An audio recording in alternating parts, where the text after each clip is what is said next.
Hello, and welcome to the Digital Workspace Works podcast. I'm Ryan Purvis, your host, supported by our producer Heather Bicknell. In this series, you'll hear stories and opinions from experts in the field, stories from the front lines, the problems they face and how they solved them, the areas they focused on from technology, people and processes, to the approaches they took that will help you to get to the grips with the digital workspace inner workings.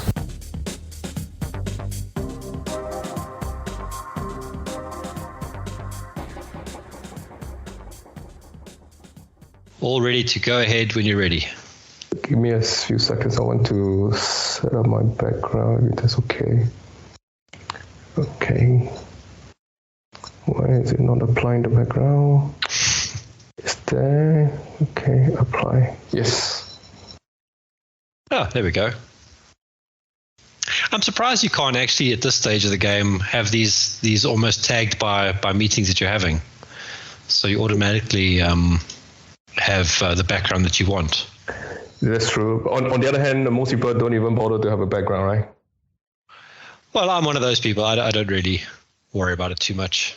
Neither do I, but just because I'm in a dodgy place sometimes, because when you're home, like your kids are around and you got to keep shifting, right? Yeah.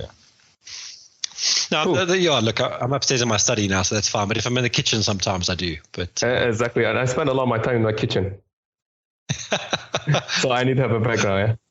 Yeah? I hope you're not like me, who's always nibbling on something. I have to go for long walks to work it all off. Well, that's the dangerous thing, right? I mean, usually it's in the evening. That's where. So, have you been doing any exercises or anything to keep fit and stuff? I'm very religious about it. So every morning I do a half an hour, 60 minutes of something, and then I go for a walk every day to get. I aim for 12,500 steps a day. So I stay fit as much as I can. Yeah. Anyway, I need to do a little bit more than what I'm doing right now. It's easy, right? It's easy, just because I don't know about you, but I can find myself being, in one single spot for an entire day, hours on end, unless something happens. Otherwise, it just keeps going, right? Yeah. So I've got timers set.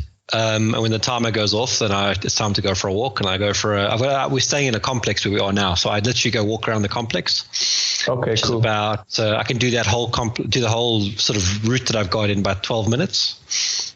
And if I got time, I'll do 2 loops, and then I'll come back and I'll carry on working, and then I do another timer, and it also breaks your monotony up, so you actually think about stuff as well. That self-discipline is key, right? Yeah. Yeah. You seem to have a lot, so that's good for you. Well, it took a while to get there. Now it's normal. Yeah. Great. So we last spoke. Was it back in May only? I thought it was that year. So we thought what we'd do is every couple of months we'd get together and just summarize what's happened with this initiative. Sounds good. And you've written quite a nice email here of questions, and you've done my work for me, to be honest. But maybe it's good to start on just rehashing what this is, what the joining the dots is, and digital inclusion, and where a bit of background, and we'll go into what's happened since we last spoke. Yeah, sure. So I think like you and I, we're part of a number of different tech communities. And what is interesting is that, when this topic of digital poverty inclusion comes out, it sounds very obvious that, it's something that we can do something about, for example, donating, equipment, end-of-life equipment. But I think, what at least, from this initiative we found out was that by speaking to a lot of people, although there's a lot of desire, a lot of heart to try and do something, actually many of us don't really know how and where to start. And for those of us who have started doing this, we realize that actually it doesn't go far enough. So I think this is where, it very quickly turned from, being aware of the issue to now realizing that actually it's a much bigger issue, and that unless we take a more joined up approach to solving this problem, and this is by no means down to a single body, like the government or an individual, but it's more about how across society, across, every sector of life, that we can all do our bit. And I think for us as technology leaders, because this is in our domain, right, at least many of us believe that this is a solvable problem. So what can we do to do our bit to contribute towards solving this problem? And that's, I believe, how we all came about together, right? Mm-hmm. Yeah. And then you asked about May, right? So what happened since the last time? I think that was when it was the beginning of a number of things coming together. So I'm pleased to say that one of the things was the tech appeal. So, instead of having, the last time we counted, I believe right now there's more than 85 sort of donation initiatives just on the BBC website, for example. I've spoken to BBC last month.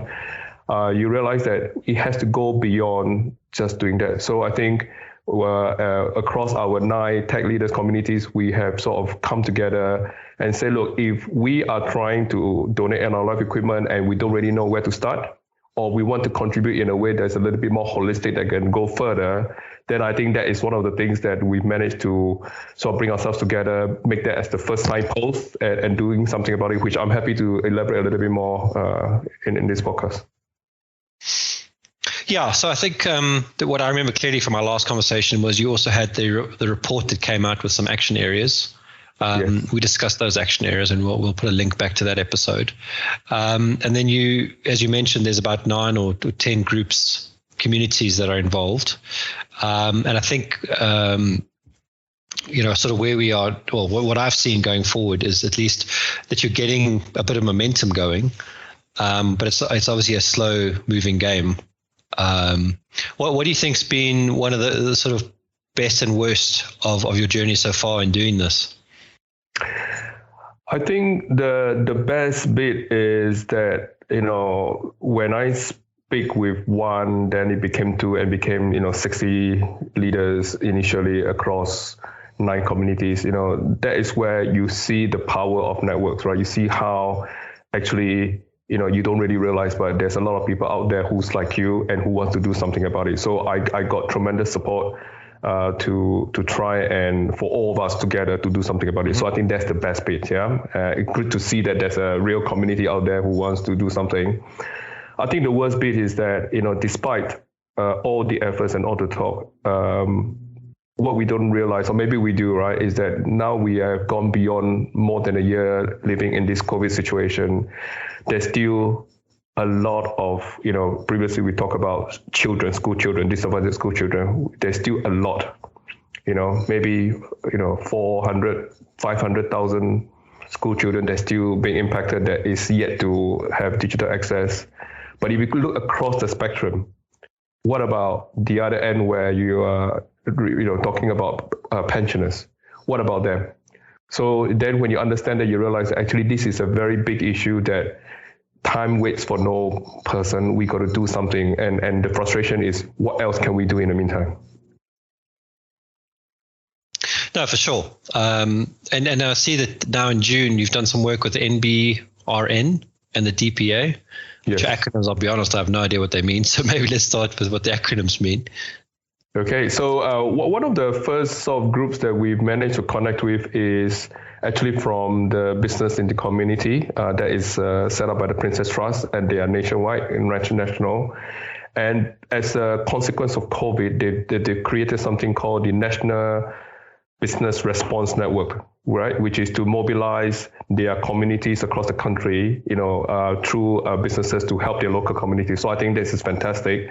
And because of that, they have created a tech appeal platform, meaning that there is a place that you can say, I need help. You go and make requests for help. And then people who can offer help, that's where. So this is one example of what I meant by we need to be more holistic. So this is why I'm trying to signpost as many people as possible to be aware of this, right? There are many great initiatives out there, big and small, but there are not that many that can scale. There are not many that is national. And this is one of them, which is why it makes sense for people to know that, hey, if you want to approach this in a more holistic way across the whole country, then do something about it. So that is one part. So really delighted that again, across the UK tech leaders communities, for example, I'm sure they won't mind me mentioning the Food Standards Agency is one of those from the government that is willing to contribute their end-of-life equipment towards that effort, right? So that's the NBRN.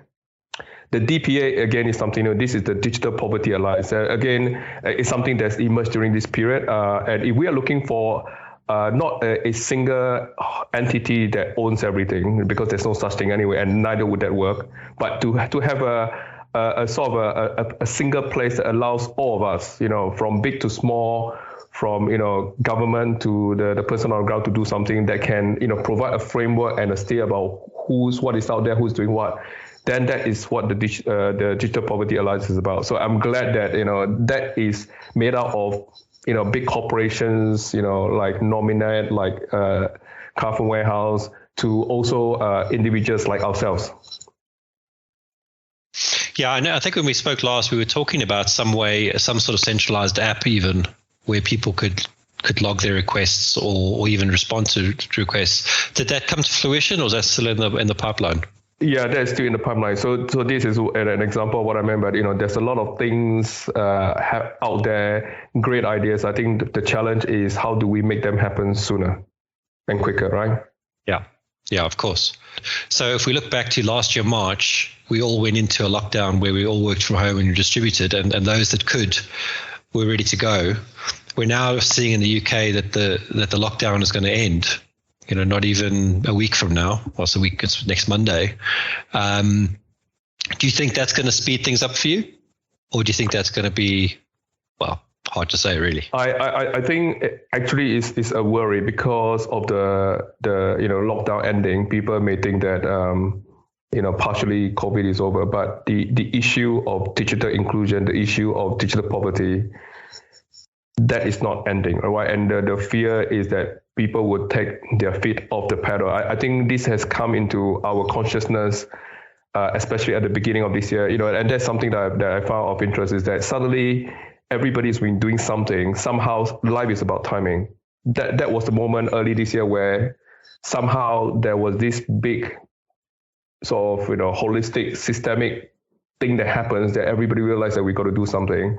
But then with this event, maybe those people that have been thinking that will start thinking that it's been solved, or let's focus on something else. And I think that would be the worry. Yeah, I hear what you're saying. I mean, it's that pressure cooker isn't there anymore. Yeah. People can go now, want to take holidays and all that kind of stuff. And if I may add, just a good example here would be, right, the school children that has been suffering since COVID, right, for more than a year. The new school term is going to start in September.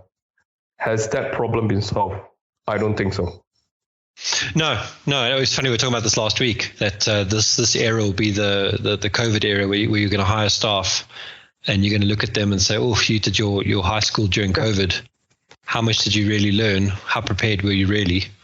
And even like the Department of Education, right? Because they actually provided 1.3 million laptops to schools, right? And that was like everybody else. That was a moment where everybody felt they had to do something, and they did it. But you know what? That is pretty much over, right? So who is going to continue, championing for the rest, the gaps that's still there? Yeah, and it's not just about providing hardware. It's all the other things. It's connectivity. It's skills and training. I don't know if you've seen the government's launched the Kickstart project. Not that one specifically, but I know, for example, like in London, right, the Mayor of London office, they have this program called the London Office of Technology Innovation, right? And what they've been championing is the whole package of digital access, right? So it's not just about the device, but it's about the device, as you say, the connectivity, the support, right? The skills, the safety, the training, right? So you can see it's more than just the one thing. And yet a lot of the effort, if you look out there, is still mostly about donating equipment. Yeah. Well, that's the easy thing to do, isn't it? Yes. I mean, that's stuff exactly. Sitting in a storeroom somewhere that you can just offload to somebody else. Right. So now if you look at the bigger picture, right, it becomes a lot more complex. And how do we solve this complex problem when there are so many parts to it? And who is willing to invest the time and effort to really try and focus on it? Because it's not a one-time thing. As you say, the device thing is a one-off, but if this is going to be over a period of time, what can we do? And by the way, right, nothing ever stays still in our industry, right? Even when you think you get on top of things, either device or skills or whatever, you got to start all over again. So I mean, are there solutions coming into play? I mean, are there organizations offering training and skills for people? doing the provisioning of laptops to make sure they're suitable and usable?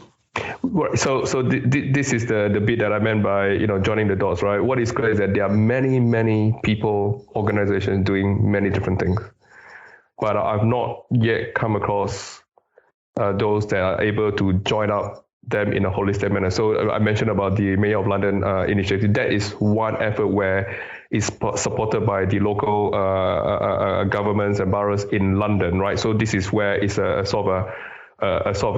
holistic approach, right? With funding to make that happen. So if you have the right idea, which is from the London Mayor Office, to then the money that backs up what they do, you stand a chance. Yeah, but if you sort of look at that across the rest of the country, have you got the same approach?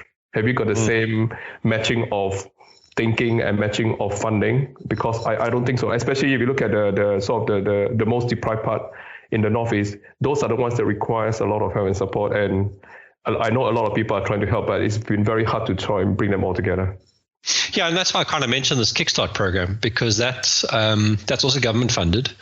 The government will pay, I think it's Department of Works and Pensions are paying for it out of their budget.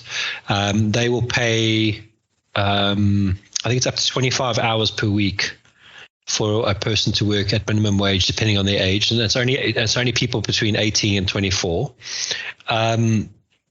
But that's to get them work experience. And I'm just thinking that that's not potentially a marriage, in the sense that if you needed people to do the servicing, the setting up of the devices, all that kind of thing, you could hire them through the Department of Works and Pension. I'm not saying you, but I'm saying an organization. Yeah. They could then, this has been paid for by the government, so they can spend the time setting up the devices, learning how to do that stuff, with the right kind of guidance or coaching for other people to use, which kind of, it feeds the solution to the problem. Yeah. So now that you explain that further, yes, I've heard about this, and you can see there's actually quite a number of schemes similar to this too. For example, like the apprenticeship levy, right? There's actually a lot of money out there, right? But again, how are we, who's been doing all that thinking to sort of try and bring it together and make it real? And again, having asked that question, I know that many organizations are trying to do that. So I think it's about how do we find a way to raise that visibility consciousness so that we all know, who is out there doing what, and this is why this whole thing is all about signposting, right? It's not about necessarily solving all the problems per se, but if you start with, like you and I, one of the things that you and I are doing in according to the 6 key action areas that we've identified, right, is communications. It's about socializing, it's about mobilizing, right? And I think if we can at least do that first bit, that is the start, right? Yeah, ideally you just want, in my head, I'm thinking this is a program with a whole bunch of project managers, organizing, coordinating, that kind of stuff. If we had to fast forward for our next chat in sort of 3 months' time, what would you like to say has happened? So sometimes you got to, look back just to know where you are and see where you can take it into the future, right? And although we've identified 6 key action areas, the one that I keep saying that is the most obvious, and it sounds like we are doing exactly that too, which is, action area 1 about device provisioning. And that's the one that has been the most progress. So for example, a couple of things, if you don't mind me mentioning them, one of them is the tech appeal platform that we just discussed about, the National Business Response Network together with the Digital Property Alliance. So I would again appeal to any tech leaders and any organizations out there, if they are looking for something to something more tangible, more holistic to contribute to, then please have a look at that solution. That's good. Now the other one is that because of that, we're able to get the NBRN and the DPA to join forces to work together. So not only do we have the demand mapped out, meaning that we know that there's a lot of people who wants to do that, and that platform, I've just seen the report of who wants what. There's a lot of demand across the entire country, right? But the supply has been lacking, right? And the supply has been very piecemeal, which is why you can't really solve the problem when you give people a myriad of different devices, and therefore leads to other types of problems they support. The DPA, via its partners, are able to now become a regular contributor to to that sort of solution, so that again we can do a better job of sort of matching the demand and the supply. So I think that is a great thing, and I would like to see that to be real. I would like to see those numbers on that list to go down. That list may grow before it goes down, right? As we all know, right? But to start making something real, something impactful, I think that has to be a start. And if we can just focus on one thing to make it real, that would be my advice. But it doesn't mean that the other 5 areas we should not do something about it, right? So I think so long as we keep the consciousness about this going, hopefully it's not just about you and I doing our bit, it's about everybody doing their bit to contribute towards this, right? Yeah. Have you received any stories that you want to share with us of successful device sharing or upskilling an area or a school or something like that? Or is that, we're still waiting for something to come? Yeah, so we're waiting for something like that to happen. But the one other news that I can share with you, which I've been really pleased about, is that just last month in June, Ofcom and the DPA has got together to organize a research symposium. So this is about people who are in this country who are doing research about digital poverty. They all came together. And it was delighted to see that, because you need to know what the problem is. You need to know, if you can't paint that picture, how can you know that whatever you do is going to be fit for purpose and impactful? So I think the fact that is coming together, all across, universities and even, a smaller organization is I think it's a really great start. Fantastic. Well, I mean, how do people get involved with you? Do they contact you directly? Come to the LinkedIn page, or how do you want them to get in contact? Yes, so please get onto the LinkedIn page as we mentioned before, and that is where you get to know all the information. Of course, contact me directly, because I think part of this, joining the dots is to truly join the dots, to find out what's going on and how do you then connect one thing to another, one person to another, and if we can just. And not just me, but if we, for example, Ryan, today and with the community, if we all know the same information and then we share that with others, then hopefully everybody will start from that place rather than from scratch. Definitely. Thanks for coming on again, and I'm glad to hear that we are progressing forward, and I'm interested to see, when do you think this research will come out? I believe it should be this month in July. Oh, fantastic. So next time we speak, we can go through it. Yes, and hopefully I will have a few more updates for you too. Fantastic. Thanks, Freddie. Appreciate your time. Thank you. Appreciate the opportunity. Bye-bye. No problem. Cheers. Thank you for listening to today's episode. Heather Bicknell is our producer and editor. Thank you, Heather, for your hard work on this episode. Please subscribe to the series and rate us on iTunes or the Google Play Store. Follow us on Twitter @the DWW Podcast. The show notes and transcripts will be available on the website www.digitalworkspace.works. Please also visit our website www.digitalworkspace.works and subscribe to our newsletter. And lastly, if you found this episode useful, please share with your friends or colleagues.